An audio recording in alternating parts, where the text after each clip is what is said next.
കേരളത്തിലെ പോലീസ് എന്തുകൊണ്ടാണ് വെള്ളാപ്പള്ളി നടേശനെതിരെ ഒരു ചെറുവിരൽ പോലും അനക്കാത്തത്? നേരെയോ അല്ലെങ്കിൽ അല്ലാതെയോ അദ്ദേഹം ഇങ്ങനെ പരാമർശങ്ങൾ ഉന്നയിക്കുന്നതിന്റെ പ്രധാനപ്പെട്ട ലക്ഷ്യം ബി.ജെ.പിയുടെ വളർച്ച തന്നെയല്ലേ? പിണറായി വിജയൻ കൃത്യമായിട്ട് ബി.ജെ.പിയെ സഹായിക്കുന്നുണ്ട്. അതേപോലെ തന്നെ സഹായിക്കുന്ന ഒരാളാണ് ഇദ്ദേഹം വെള്ളാപ്പള്ളി നടേശൻ. വെള്ളാപ്പള്ളി നടേശന്റെ പ്രസ്താവനയെ അദ്ദേഹത്തിന്റെ കൂടെ ഉള്ളവർ പോലും അംഗീകരിക്കാൻ തോന്നുന്നില്ല. വെള്ളാപ്പള്ളി നടേശൻ പറയുന്ന ഒരു പ്രശ്നങ്ങളും നമ്മുടെ കേരളത്തിലില്ല. ഇപ്പോഴും അദ്ദേഹം നവോത്ഥാനത്തിന്റെ സർക്കാരിന്റെ ഭാഗമായി ഒരു ചുമതല വഹിച്ചുകൊണ്ടിരിക്കുകയാണ്.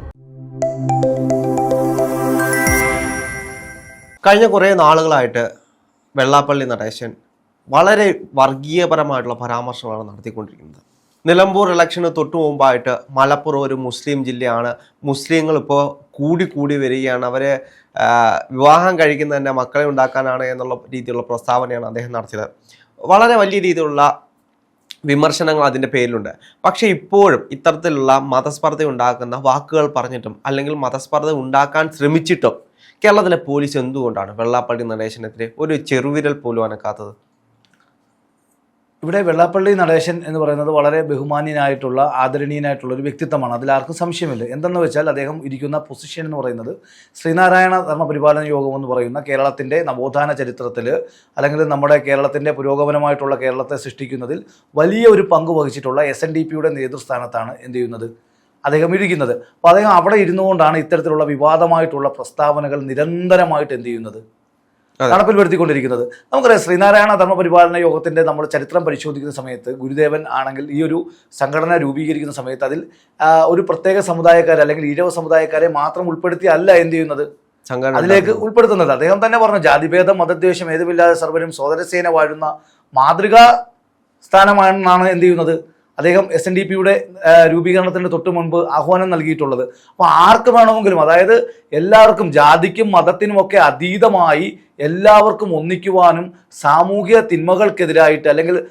നവോത്ഥാനത്തിനെതിരെ നിൽക്കുന്ന ശക്തികൾക്കെതിരായിട്ടുള്ള ഒരു മുന്നേറ്റത്തിന് തുടക്കം കുറിക്കുന്നതിൻ്റെ ഭാഗമായിട്ടാണ് എന്ത് ചെയ്യുന്നത് ഗുരുദേവൻ SNDP യോഗം രൂപീകരിച്ചിട്ടുള്ളത്. അപ്പോൾ അവിടെ ഗുരുദേവനെ സംബന്ധിച്ചിടത്തോളം കേരളം കണ്ടതിൽ വെച്ചിട്ടുള്ള ഏറ്റവും വലിയ മതേതരത്വത്തിൻ്റെ പ്രവാചകനായിരുന്നു ശ്രീനാരായണ ഗുരുദേവൻ എന്ന് പറയുന്നത്. അപ്പോൾ അദ്ദേഹത്തിൻ്റെ ജീവിതത്തിൽ എല്ലാ ഭാഗങ്ങളിലും അദ്ദേഹം എന്ത് ചെയ്യുന്നുണ്ട്, അദ്ദേഹം കൃത്യമായിട്ട് അദ്ദേഹത്തിൻ്റെ അനുഷ്ഠാനങ്ങളും അല്ലെങ്കിൽ ആചാരങ്ങളും വിശ്വാസങ്ങളും പിന്തുടരുമ്പോഴും അദ്ദേഹം എല്ലാവരെയും ഒറ്റ ഏകതയോടുകൂടി കാണുന്നതിൽ ഗുരുദേവൻ പ്രത്യേക ശ്രദ്ധ പതിപ്പിച്ചിട്ടുണ്ടായിരുന്നു. അപ്പം അതിനുശേഷം നമുക്കറിയാം, SNDPയുടെ ചരിത്രം നമ്മൾ പരിശോധിക്കുന്ന പോകുമ്പോൾ മഹാനായിട്ടുള്ള കുമാരനാശാൻ വലിയൊരു കാലയളവ് എന്ത് ചെയ്തു, SNDPയെ നയിച്ചിട്ടുണ്ട്. അതിനുശേഷം C. കേശവൻ നയിച്ചിട്ടുണ്ട്. അതിനുശേഷം അങ്ങനെ R. ശങ്കർ സാർ നയിച്ചിട്ടുണ്ട്. അങ്ങനെ പല പല മഹാരഥന്മാരാണ് എന്ത് ചെയ്യുന്നത്, ഈ സംഘടനയെ മുന്നോട്ട് നയിച്ചിട്ടുള്ളത്. അപ്പോൾ അത്തരത്തിലുള്ള ഒരു വേദിയിൽ അല്ലെങ്കിൽ ഒരു വലിയ ഒരു കസേരയിൽ ഇരുന്നു കൊണ്ടാണ് ഇദ്ദേഹം നിരന്തരമായിട്ട് ഇത്തരം കാര്യങ്ങൾ പറയുന്നത്. അപ്പോൾ നമ്മൾ മനസ്സിലാക്കേണ്ടതായ ഒരു കാര്യം, ഇവിടെ ഒരു കാര്യം വളരെ വ്യക്തമാണ്. ഇവിടെ ഭരിക്കുന്ന സർക്കാർ, പിണറായി വിജയൻ്റെ ഗവൺമെൻറ് അല്ലെങ്കിൽ ഇടതുപക്ഷത്തിൻ്റെ ഗവൺമെൻറ്, അദ്ദേഹം തന്നെ, അതായത് 2018 കാലഘട്ടത്തിൽ BDJSന്റെ രൂപീകരണവുമായി ബന്ധപ്പെട്ട് വലിയ ജാഥകളും പ്രശ്നങ്ങളും ഉണ്ടായപ്പോൾ പിണറായി വിജയൻ തന്നെ കുറിച്ചിട്ടുള്ള ഒരു ഫേസ്ബുക്ക് പേജിൽ പറയുന്നുണ്ട്, കേരളത്തിൻ്റെ തൊഗാഡിയായി എന്ത് ചെയ്യുന്നു, വെള്ളാപ്പള്ളി മാറുന്നുവെന്ന് അദ്ദേഹം തന്നെ കുറിച്ചിട്ടുണ്ട്. അതേ പിണറായി വിജയൻ തന്നെയാണ് ശബരിമല പ്രക്ഷോഭത്തിന് സമയത്ത് ശേഷം എന്ത് ചെയ്യുന്നത്, നവോത്ഥാന സദസ്സുണ്ടാക്കിയിട്ട് അദ്ദേഹത്തെ ചെയർമാനായിട്ട് വെള്ളാപ്പള്ളിയെ അവരോധിക്കുന്നത്. ഒരു ഭാഗത്ത് മലപ്പുറം ജില്ലയ്ക്കെതിരെ പ്രസ്താവന നടത്തുമ്പോൾ എതിർക്കുകയും അതിനുശേഷം ആലപ്പുഴയിൽ വന്ന് അദ്ദേഹത്തെ എന്ത് ചെയ്യുന്നു, പുഷ്പഹാരം അണിയിക്കുകയും ചെയ്യുന്ന ഒരു സമീപനമാണ് ഇവിടെ ഇടതുപക്ഷത്തിൽ. ഇത് കൃത്യമായിട്ടുള്ള രാഷ്ട്രീയം തന്നെയല്ലോ. ഒന്ന് ആലോചിച്ച് നോക്കൂ, BJPയുടെ വളർച്ചയ്ക്ക് വേണ്ടി പണിയെടുക്കുന്ന ഒരാൾ, അദ്ദേഹം നേരെയോ അല്ലെങ്കിൽ അല്ലാതെയോ അദ്ദേഹം ഇങ്ങനെ പരാമർശങ്ങൾ ഉന്നയിക്കുന്നതിന്റെ പ്രധാനപ്പെട്ട ലക്ഷ്യം BJPയുടെ വളർച്ച തന്നെയല്ലേ? തീർച്ചയായിട്ടും ഒരു മതേതര സമൂഹമാണ് കേരളം എന്ന് പറയുന്നത്. ഇവിടെ ഒരു മതനിരപേക്ഷമായിട്ടുള്ള സമൂഹമാണ്.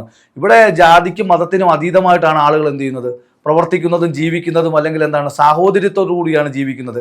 ഇവിടെ നമ്മൾ ആരും ഈ പറയുന്ന ഇദ്ദേഹത്തിന് മാത്രം എങ്ങനെയാണ് ഇതൊക്കെ കാണാൻ സാധിക്കുന്നത്? ഇവിടെ എന്ത് മതഭീകരതയാണ് എന്ത് ചെയ്യുന്നത്? ഇവിടെ സ്വൈര്യ ജീവിതത്തെ എവിടെയാണ് ആൾക്കാർ തടസ്സപ്പെടുത്തുന്നത്?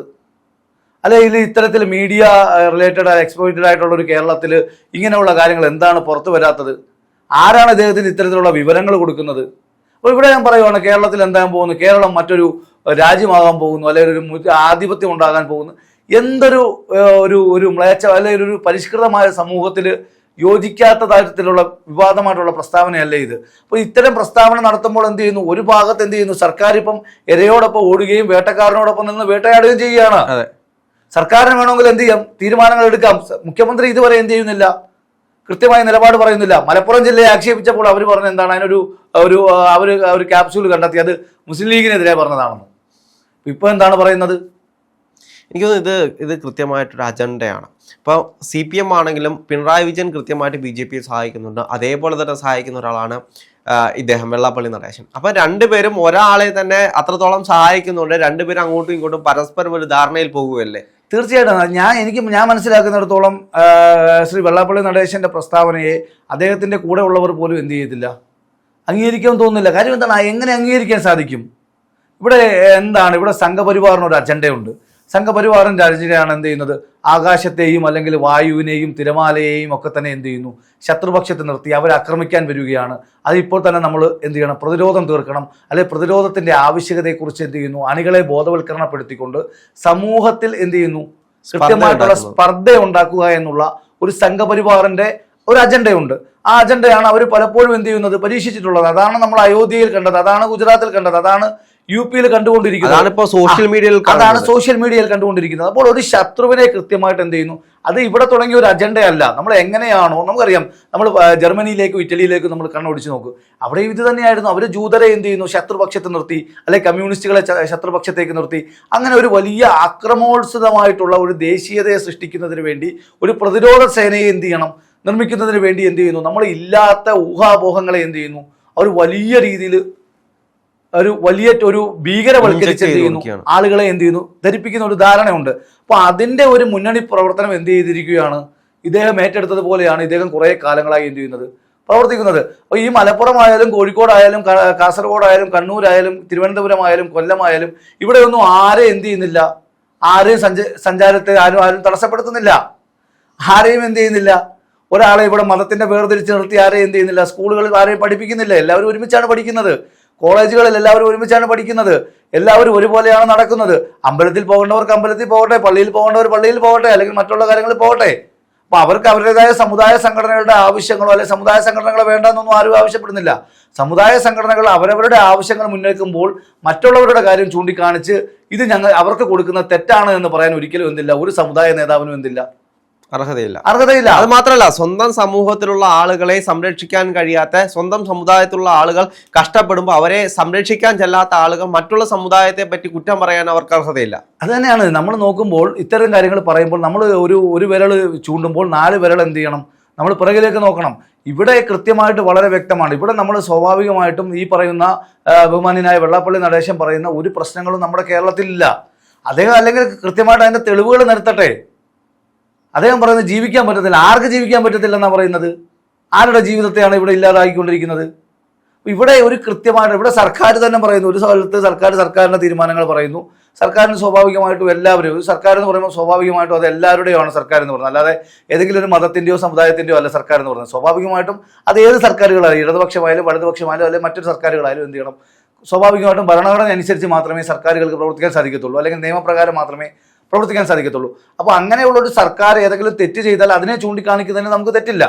പക്ഷെ ഇവിടെ പ്രശ്നം കാടടച്ച് എന്ത് ചെയ്യുകയാണ്, ആക്ഷേപിക്കുകയാണ്.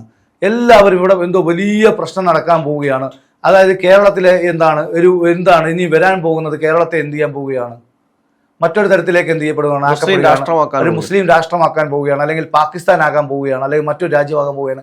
ഇത് ആരാണ് ഇരുട്ടടങ്ങി എങ്ങനെ ഇത്രത്തോളം വർഗീയത പറഞ്ഞിട്ട്, ഇത്രത്തോളം മതസ്പർദ്ധ ഉണ്ടാക്കിയിട്ട് കേരളത്തിലെ പോലീസ് ഒരു ചെറുവിരൽ അല്ലെങ്കിൽ ഒരു വാക്കുകൊണ്ടോ നോക്കുകൊണ്ടോ പോലും ഇതുവരെ അങ്ങനെ ചെയ്യരുത് എന്ന് ആരും പറഞ്ഞിട്ടില്ല.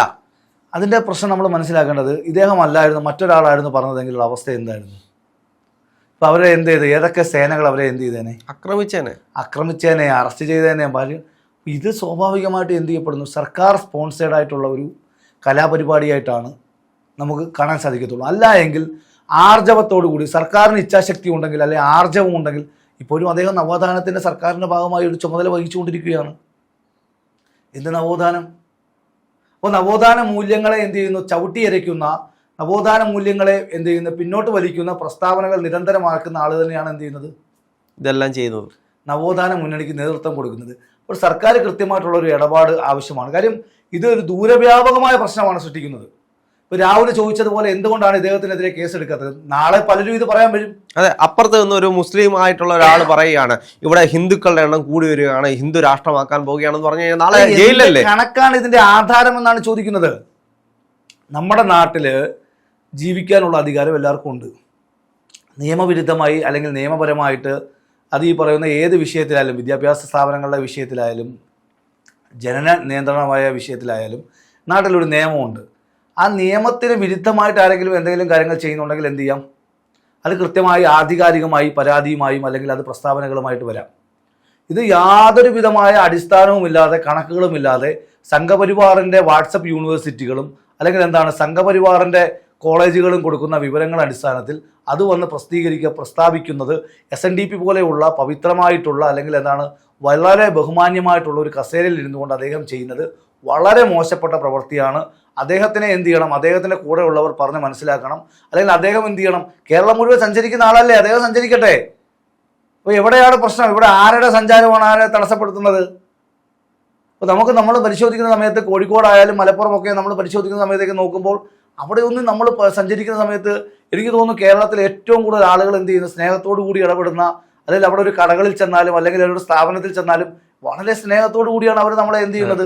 കാരണം നമ്മുടെ ജോലിയുടെ ഭാഗമായിട്ട് നിരന്തരമായിട്ട് മലബാറിലേക്ക് യാത്ര ചെയ്യുന്നൊരു വ്യക്തിയാണ്. പ്രത്യേകിച്ച് നമ്മുടെ തിരുവിതാംകൂറിലെ നമ്മൾ അതായത് കൊല്ലം, തിരുവനന്തപുരം അല്ലെങ്കിൽ കോട്ടയം ജില്ലകളിലൊക്കെ അല്ലെങ്കിൽ എറണാകുളം ജില്ലയിലേക്ക് പോകുമ്പോൾ നമുക്കൊരു കൃത്യമായിട്ട് നമ്മളെ എന്ത് ചെയ്യുന്നില്ല, ഒരു കാര്യം സാധിക്കുന്നതിനപ്പുറത്തേക്ക് ഒരു നല്ലൊരു വ്യക്തിബന്ധം എന്ത് ചെയ്യുന്നില്ല, ഉള്ളവർ ചെയ്യുന്നില്ല. അപ്പോൾ എൻ്റെ വ്യക്തിപരമായിട്ട് അഭിപ്രായത്തിൽ നമ്മൾ പക്ഷേ മലബാറിലേക്കൊക്കെ പോകുമ്പോൾ എന്ത് സ്നേഹത്തോടു കൂടിയാണ് അവർ നമ്മളെ എന്ത് ചെയ്യുന്നത്.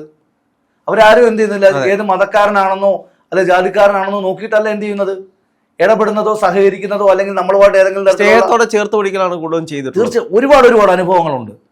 അവരെന്ത് ചെയ്യുന്നു? വലിയ എന്താണ്, നമ്മൾ ചിലപ്പോൾ ചെറിയ പ്രശ്നങ്ങളായിരിക്കും അല്ലെങ്കിൽ ചെറിയ ഒരു ആവശ്യത്തിന് വേണ്ടിയായിരിക്കും ഇവരുമായിട്ടൊക്കെ പലപ്പോഴും നമ്മൾ മിങ്കിൾ ചെയ്യുന്നത്. പക്ഷേ നമുക്ക് ലഭിക്കുന്ന വളരെ പോസിറ്റീവായിട്ടുള്ള ഒരു റെസ്പോൺസും ഒരു പോസിറ്റീവായിട്ടുള്ള പ്രതികരണങ്ങളുമാണ്. അപ്പം അങ്ങനെയുള്ള ഒരു നാടിനെ ഇത്തരത്തിൽ എന്തെങ്കിലും ഒരു ദൈവത്തിൻ്റെ സ്വന്തം നാടെന്ന് നമ്മൾ വിളിക്കുന്ന യൂണിറ്റി ഇൻ ഡൈവേഴ്സിറ്റിയിൽ നാനാത്വത്തിൽ ഏകതയുള്ള ഒരു നാട്ടിൽ ഇത്തരത്തിൽ വന്നിരുന്നുകൊണ്ട് നിരന്തരമായിട്ട് എന്ത് ചെയ്യുന്നു? മലീമസമാക്കുന്ന രീതിയിലുള്ള സംസാരം സംസാരിക്കുന്നു. ഇത് കേരളത്തിലെ പോലീസ് എന്ത് ചെയ്യണം? ഉണർന്ന് പ്രവർത്തിക്കണം. ഇവിടെ എന്താണ് CPM അല്ലെങ്കിൽ പ്രസ്താവന ഇറക്കിയിട്ട് കാര്യമില്ല. പ്രസ്താവനയല്ല ആവശ്യം, നടപടികളാണ് ആവശ്യം. ഇല്ലെങ്കിൽ ഒരാൾ ഇന്ന് ഇത് പറഞ്ഞു, നാളെ ഒരുപാട് പേര് ഇത് പറയാൻ ശ്രമിക്കും. അപ്പോൾ അവരുടെ വായ അടപ്പിക്കാൻ ശ്രമിച്ചാൽ സ്വാഭാവികമായിട്ട് അതൊരു നീതി നിഷേധമായി മാറും.